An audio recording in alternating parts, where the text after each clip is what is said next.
Thinking Aloud. Conversations on the leading edge of knowledge and discovery with psychologist Jeffrey Mishlove.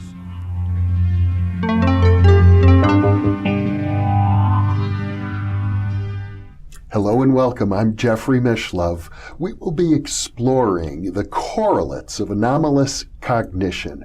With me is Dr. Ed May, who is the co-author of the book Anomalous Cognition, Remote Viewing, Research, and Theory. He is also the co-editor of a 2-volume anthology called Extrasensory Perception, Support, Skepticism, and Science, and he is the co-author of ESP Wars, East and West. For more than a decade, he was the scientific director of the military intelligence psychic spying program known as Stargate, a program that he was a part of for a decade before that. He is also the recipient of a Lifetime Career Award from the Parapsychology Association. Welcome, Ed. Thank you, Jeffrey. Pleasure to be here. Pleasure to be with you. The correlates of anomalous cognition or extrasensory perception is something that has been of interest to researchers, going back to the early days of J.B. Rhine. Sure. There are two reasons you might be interested in what correlates with ESP. One is to figure out how ESP works. That would be helpful. Another one is to establish it as being a genuine phenomenon. If you can say ESP correlates with something everyone else believes is real, you've got to step up on that procedure. Now, this is a little technical, but I do want to explore this with you. Parapsychologists refer to research that attempts to examine these correlates as process-oriented research. That's a good way of wording it because you're trying to understand the process. What else would you name it? Well, the problem, as I understand it, with process-oriented research is that it is always inevitably contaminated by the experimenter effect. Oh dear, that's a whole nother hour conversation.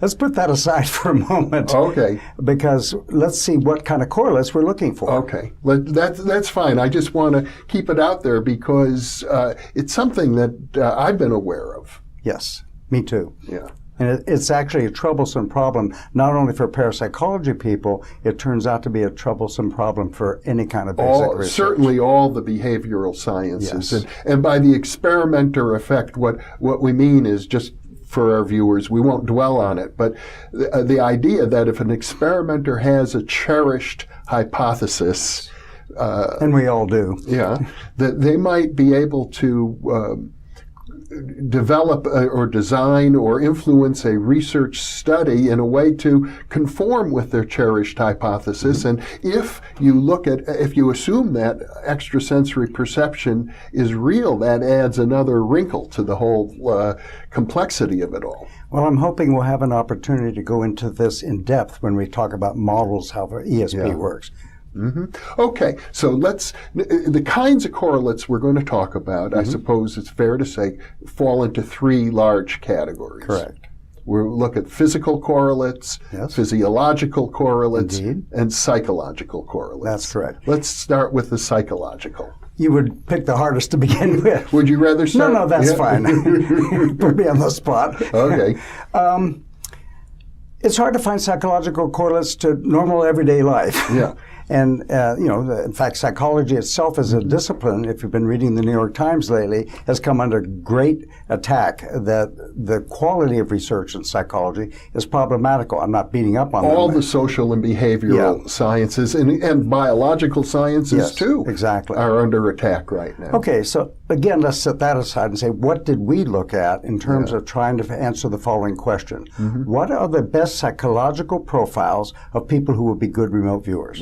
Okay, we looked at a lot of things, and the net of that research, we found no stable correlations of psychological inventories against any of ESP. Now, there are some that are well known. And sometimes people say, well, extroverts make really good subjects, or introverts make really good subjects. It turns out that's an artifact of how you collect the data, not something that's inherent into the nature but of ESP. I can well imagine that viewers, average viewer of an interview like this might be thinking, well, I know people who are more metaphysical and more spiritual, that a spiritually oriented person is more open to extrasensory perception. That's the meme that is out there. Yeah. We are unable to confirm that under laboratory conditions. And there are other memes that women somehow are better than men at this. They're more open. And they're more open, but they're not necessarily better psychics. So part of our tasking is to find out, well, if those aren't true, and they might have been, who are the right ones? Yeah. And so we have some rough examples in this very crude idea of the psychology. One is, if you are satisfied about your station in life, you could be a garbage collector or a neuroscientist, and you're happy with what you're doing, you're more likely to be a good remote viewer. If you are not consumed in your personality, wrapped around your ability to be psychic, you're much better as a psychic. One of our people, Dr. Nevin Lance, is a practicing psychologist. And I asked him once, how do you integrate this so well into your normal everyday life? He said, I wish I could integrate the rest of my life as well as I do psych. And that turns out to be a real problem because some people are unable to integrate it into their life and start defining themselves in terms of their psychic ability. And that's an actual problem. I would think so, because then you get your ego involved. We had to actually, and the government program had to actually dismiss people who got involved in that circumstance. Now, what about altered states of consciousness? There are many, there's a lot of folklore that, for example, meditation, hypnosis, and so on are psi-conducive states of awareness. Including lucid dreaming, for example. Yes. Other dreaming itself, for example. Yes. The best thing you can say about it, altered states of consciousness seem not to inhibit ESP. It is not, there's a phrase in science, is it a necessary or condition or not? It's not a necessary, but it might be a substantial part of that process. I don't think an altered state is necessary. We've done remote viewing with someone who's seasick in a submarine, works just fine. We have other people who are great meditators, and they do excellently. So I don't know how that impacts in the psychological range. But there certainly have been double-blind studies comparing control groups with people who are in an altered state that do show a difference. There's no question about that. Whether that's a necessary condition is an open question, because we have people who never do a meditation at all who are equally as good. That's what I mean. It's not a necessary condition. So might be what's called a sufficient condition. So in terms of the psychology, the bottom line is there's a lot of interesting data, but very few firm conclusions. That's right. The way we word it is there are no stable correlates to psychological inventories across a wide range of them. And it might well be that you've got subtle interactions between personality types. Definitely we do. And different altered states of consciousness. Yes. And so one of the big issues there, it sort of gives you a suggestion that maybe how ESP is processed in the brain is beyond that part, that it is processed and subjected to personality variables like everything else you do. That would say that there isn't anything unique about the psychology of psi because it's processed in the brain like everything else. Like hearing. Of course. Or perception in general. Yeah. That it's just another form of perception. Exactly. Well, there are people who argue that maybe I'm getting a bit far afield. People who say it's not a form of perception, that it's a result of synchronicity or a result of strange twists in the space-time continuum. Anyhow, you're really far afield here. I am. Let's get back to our agenda. Let's look at the physical correlates. All right. One of the reasons we want to look at physical correlates is because if we can say ESP is correlating with something everybody believes is real, that says, well, maybe we ought to pay more close attention to this. My colleague James Spottiswoode really gets credit for this. He looked at a physical effect, although it's really a geometric one, called local sidereal time. And sailors know about it. That's how you navigate around the planet. And long story short, he found a very strong evidence that at certain hours of the local sidereal clock time, which is on September 21st, your clock time and sidereal time line up. Forget what else happens. Yeah. That's the easiest thing. And at 1 o'clock in the afternoon, you get a magnificent enhancement of of your psi ability, and at 6 o'clock in the evening, it goes away on the average. Now, we think we understand that, and it's a bit geeky to go into that in some detail right now. It turns out to be a noise-related thing, that at some magical reason we don't understand, at 1 o'clock in the afternoon, the amount of stuff that's just flooding through your mind quiets and allows you to be more receptive to whatever the ESP task. Sidereal time is the relationship of the Earth to the stars, the background stars, as opposed to the sun. Thank you. That's exactly right. So it suggests that at, I guess it's 13 hours and 30 minutes, 1:30 local sidereal time, which is different in every geographical location on the planet.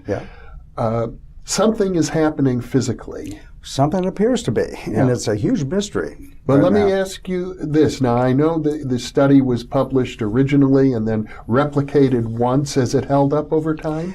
Yes and no. James and Peter Storack published a paper sort of withdrawing the whole idea to begin with, and I have been critical of that assumption. It's a very, very stable effect, and they say, well, it's really an artifact, and that's current science discussion about how to resolve that. Another one, though, is the geomagnetic field. You know, you walk outside with a compass and you know where north is, right? Yes. And if you could magically look at the end of the compass as wiggling, that's called the geomagnetic field fluctuations. Right. It's very, very, very small. And the person who first noticed this was a guy named Michael Persinger by looking at the geomagnetic field and spontaneous ESP events. He said, oh, that can't be. And we studied it in the laboratory, and there it is. Why? We don't know. No, when the geomagnetic field is high or low? You would have to ask that question. When it's quiet, you're much better off. Well, and so that suggests that the geomagnetic noise, subtle as it is somehow interfering with the brain's ability to integrate extrasensory perception data. Exactly. And in fact, that shouldn't be a big surprise. None of our participants are homing pigeons, but if they were, there'd be a big problem. Because when homing pigeons, they have contests who can do the best homing pigeons. If there's wild geomagnetic fluctuations, they all get lost. So these very subtle changes can influence behavior at the macroscopic level, including ESP. That's fascinating. And now we're beginning to get a real handle. That's the whole idea, exactly. And I know I interviewed Stanley Krippner not long ago, and he found similar correlations in his own data. It's worldwide. We see it in everybody's data. Now, let's go back for a moment to the local sidereal time, because I have heard the hypothesis that at 1 o'clock local sidereal time is when the Earth itself is pointed away from the center of the Milky Way galaxy. Yes, in fact, the way you think of this, if you walk outside and face north and south and you have a line right overhead, that is pointing exactly vertically out of the Milky Way galaxy. That suggests that the center of our galaxy has got something to do with this. A noise source. A noise source. And it makes my brain hurt, as Dean Radin is fond of saying, because the amount of energy coming from the center of our galaxy, I get more by rubbing my pants. So I'm wondering, how in blazes can that, in fact, affect human behavior? And one level, I don't believe it, but there's the data. I got to worry about it. Well, we're dealing with a subtle phenomenon, a delicate phenomenon that might well be affected by delicate fluctuations in the environment. Well, Spottiswoode and I were getting so frustrated. Well, maybe the mothership is parked out there somewhere causing all of this. It's a current challenge, and that's an area for hopefully some young people who are smarter than we will come in and figure it out. But this is some of the most important data that we have regarding nailing down extrasensory perception or anomalous cognition from a scientific perspective. Yeah, and in fact, Spottiswoode carried it a bit further. He looked at epileptic seizures as whether they're correlated with the geomagnetic field fluctuation. He found a weak but statistically significant effect. So there you have some, quote, real thing. Everybody knows what a seizure is, and no one disbelieves it. And we have the magnetic field fluctuations. Nobody disbelieves that, and yet that correlation is there. And I gather there have been some correlations with phases of the moon. One of the researchers, Dean Radin, thinks so. I'm not sure it's real yet, but you know, that's part of science. So I know he has some data about casino profits in Las Vegas. I know. He was really good at that. I'm going to come here and gamble at the right times. Yeah. Well, the last correlation I think of interest is brain correlates. What's going on in the central nervous system? The net of that is we do not find any stable correlations. And there's a problem with that. Everything that we know interacts with the brain. And one study we did at Stanford is called, I'll say it in jargon, an event-related desynchronization. What that means in English is where our brains, a brain in idle is producing 10 oscillations a second called alpha rhythm. Right. Everything we know that a human being can do can interrupt that. So if I poke you, the alpha goes away. If I rub your skin or you touch something, alpha goes away. If you think of your favorite beach scene, alpha goes away. So I said, well, if everything like that makes it go away, psi must make it go away also. We did this lengthy study, and we had lots of independent statistical, in fact, very strong statistical evidence of psi while we were measuring people's EEG. Yes. Good news. No evidence of the central nervous system correlate at all. In fact, there's some folklore that suggests alpha waves are psi-conducive. Sorry, not in our data. That doesn't work either. We expected the alpha rhythm to go away, and actually we invented a process that published about, it was 300% more sensitive than the way people normally measure this stuff. And still nothing. So here's the problem. Since we said that we don't know when, where, and how long psi happens, so you're coming to our laboratory, you're pulling into the parking lot, you have a psychic hit because you don't have control when you're psychic.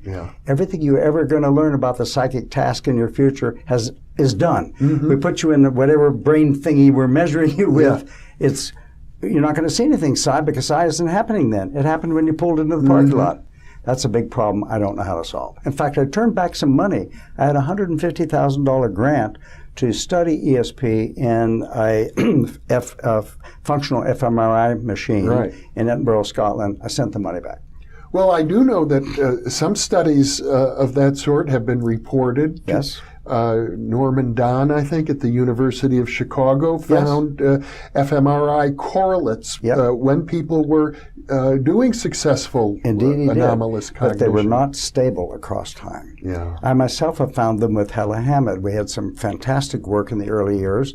And, you know, it moved around to different electrodes and then would go away. We don't have stable. The operative term is stable correlate. But, you know, with regard to the brain, even the very famous studies of Wilder Penfield wonderful. Stimulating different parts of the brain and producing mental images, those correlates, as famous as they are, were not stable over time either. Exactly. So, look, people... Let's take something really real. That is the experience we all have when we're in love. You cannot see any correlation of the brain when you're in love as opposed to hungry. Now, there are certain brain things that you really can tell. I can tell whether you're asleep, but I can't tell the difference between when you're dreaming or awake. Because as far as your central nervous system is concerned, when you're dreaming, you're awake. And so you get beta and all the stuff that you normally get. So if I can't tell whether you're asleep or dreaming in your brain, how the blazes would I expect something subtle like ESP to be able to pop up its head? Well, now there's another angle when it comes to physiological correlates, and that is all the presentiment research. Excellent research. And one of the reasons, what is that? Look, we're going to show you in your future a scary picture. And if I show you now a scary picture, we all respond scarily. What do we mean by that? Our palms get a little sweaty. Right. And so you can measure, you have this gadget called a sweaty palm detector. The galvanic skin response. That's a geeky way of saying it. I like sweaty palm detector. So if I sneak up behind you and go clap with a real loud sound, you jump, right? Yeah. And you get sweaty in your palms, and you can measure that very precisely, galvanic skin, but it's electrodermal response or more skin conductance response. Yeah. Okay, so people wondered, and Dean Radin and our group, we said, well, maybe if I'm going to show you a scary picture in your future or come up behind you in your future and clap my hands, will your body detect that? And it would be great if it did, because when humans are really terrible, we have a horrible capacity of describing our experiences. I'm not negating experience, but the data are about 40% of the interpretation of our experience is just completely wrong.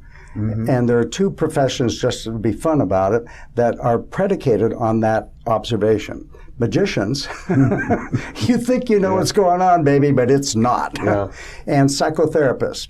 Jeffrey, I've just fell in love with this fantastic woman. She's my soulmate, and you say to me as a therapist, Ed, when are we going to get back in addressing the fact you hate your mother? So that aspect of interpretation, if we can find a way of you telling me about your psychic experience, which is not overlaid by all this stuff going through your mind, we're ahead of the game. And that's why we did this. We replaced the pictures with scary sounds. Right. And we had an enormously strong effect. In other words, that the body responds in advance of the stimulus. Exactly. And even whether or not the person is able to articulate what they're feeling. Usually not. Hella Hammond was the first example of this back in the 70s, and she was asked to guess whether a flashing light was happening down the hall. She couldn't guess at all, but her EEG could guess pretty well. And so there's sort of the hand-waving, if you will, evolutionary argument in favor of this. Let's suppose you're sitting in your cave way back when, and you want to go down to the stream and get water. And you walk outside and you're totally surprised by the saber-toothed tiger who's interested in having you for lunch. But if somehow you could be pre-aware, arouse your autonomic nervous system just a little bit, you might not even be aware, all of a sudden you've primed the pump, so when you walk outside you can get away from the tiger.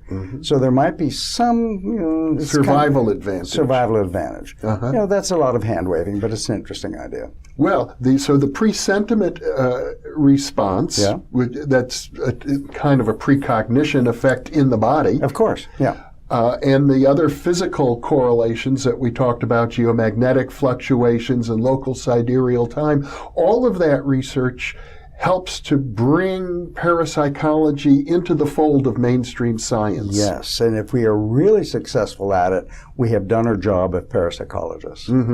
I mean, those are two areas where you can say we're beginning to get a handle. Absolutely true. That's very significant. I think so too. Why do you think I'm sitting here? It's a job that, I sit here and think how privileged I have been that someone paid me to do this for my whole entire career.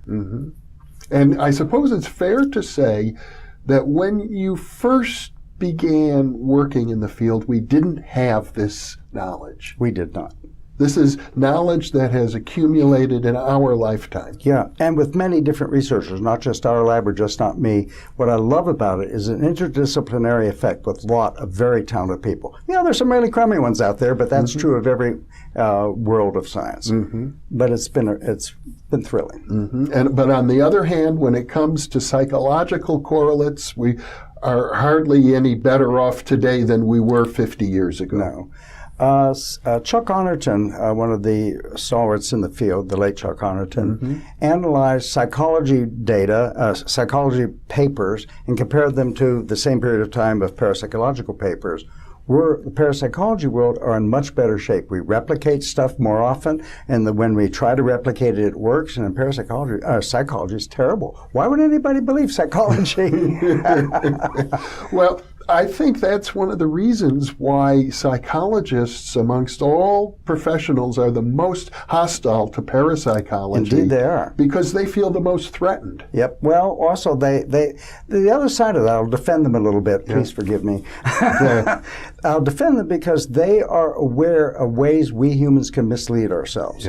And I learned a lot from that kind of thinking about, am I misleading myself? I want to know. Sure. The other side of it, the engineers and physicists are the easiest to predict that buy the story. And they're the easiest one to fool. The easiest to mislead. Yeah, exactly. Well, okay, I will buy that, but I also think that typically speaking, when you talk about the pecking order of, we know parapsychologists are at the very bottom, but Indeed they are. Just above them are psychologists. They may not agree. Well, I'll tell you one brief little story. I went to see Doug Henning, who was a marvelous magician in New York, and I was thoroughly entertained. I said, okay, I'm a physics guy. I'm coming back here. I'm going to pay a lot of money. Third row center. I'm going to figure out one trick only. And I'm sitting there glaring at the whole thing. I couldn't figure out one thing. One other quick story. Daryl Bem, one of the major researchers in our field. A psychologist. And a very accomplished magician. And he was at my house for dinner, and my wife and my daughter, and he was sitting opposite me. And after we finished our coffee, he said, I'll do a little trick. I'm going to push a coin through your dining room table. And he would do that. And he would say, okay, you know it's a trick. I said, yes. And he violates the rules. He said, let me tell you how I did that trick. And so he shows how it was a sleight of hand. He actually didn't have the coin in his hand. It was already in the cup when he went underground. And he can then show you that was sleight of hand and then do it in slow motion. You could see it. Now, armed with the information, you know for sure it's a trick, and you know when and where and how it's happening. When he did it at full speed, you couldn't see it. Well, that argues that parapsychologists should be employing professional magicians. No, not at all, because the fact is, it argues against first person is witnessing of a phenomenon. That's what it really argues against. Fair enough. Fair enough. I'll buy that. Good, you better. Ed May, once again, our time is up. It goes fast when you're having fun. Indeed. Thanks so much, Ed. My pleasure. And thank you for being with us.